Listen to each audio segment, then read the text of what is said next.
Minimalists. What are your thoughts on the tiny house movement? Do you consider this part of living a minimalist life? Of course, you can't be a minimalist unless you live in a tiny house. It has to be 190 square feet or smaller. That is what we've determined in our minimalist rule book, available now for $29.95. Erica, what does the question isn't about what Josh and I think about the tiny house movement. Erica, what do you think about the tiny house movement? Yeah. Does it suit your life? Is that something that would really add a lot of value to your life? Is it something that would help out the people you live with? Maybe you live by yourself, and maybe that's why it's appealing to you. But the tiny house movement, it's a tool that is I want to say readily available. I mean, you can go out and find a million different blueprints. There are a lot of different contracting companies that are building tiny houses now. I mean, it's a tool that we have available to us to help us live a simple life, Right. To help us get a home, because that's part of the necessities. We have to have that. Yeah. So you can get a home. Maybe it's not, 1,000 square foot. Maybe it is only 190 square foot, but you don't have a payment on that home, and you are able to stay warm. You've got an indoor bathroom. So there are these things that we absolutely need in a tiny house, and it helps us to live. It can help us live a more simple life. But man, Mariah and I mean, I'm 6 foot. She's 5'10". Dude, we're kind of tall, lengthy people. I mean, living in a tiny house it doesn't sound the most appealing to Mariah and I right now, but that doesn't mean that it's not right for you, Erica. I'm not a fan of the tiny house movement. I am a fan of the appropriately sized house movement. And for some people, 190 square feet is appropriate. And then I'm a fan of that for them. And I'm a fan of allowing people to pursue what their preferences are.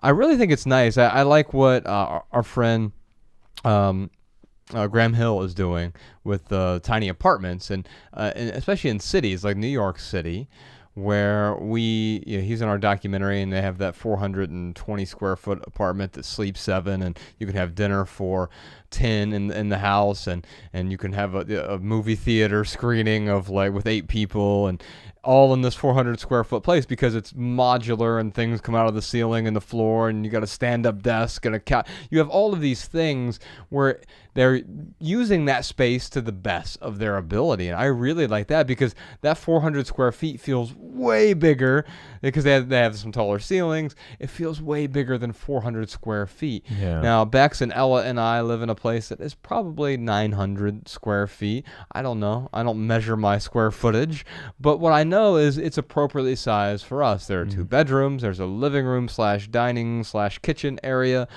and a couple bathrooms, and that's really it.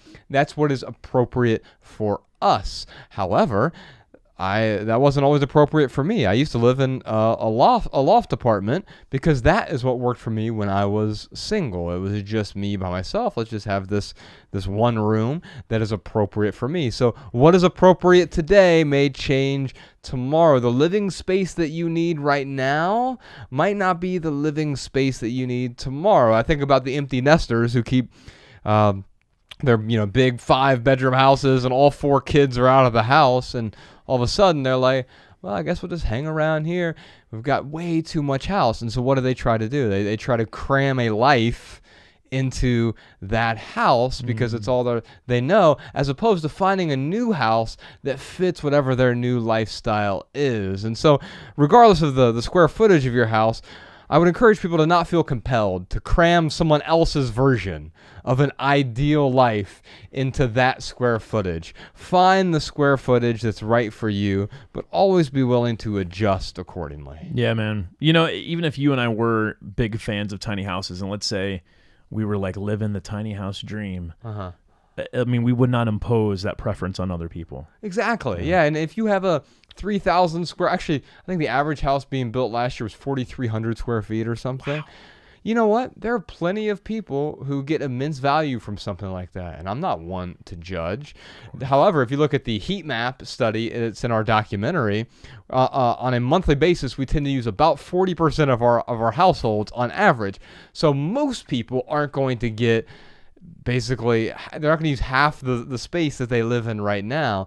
And so the way we can fix that is by having a more appropriately sized place to live. Yeah.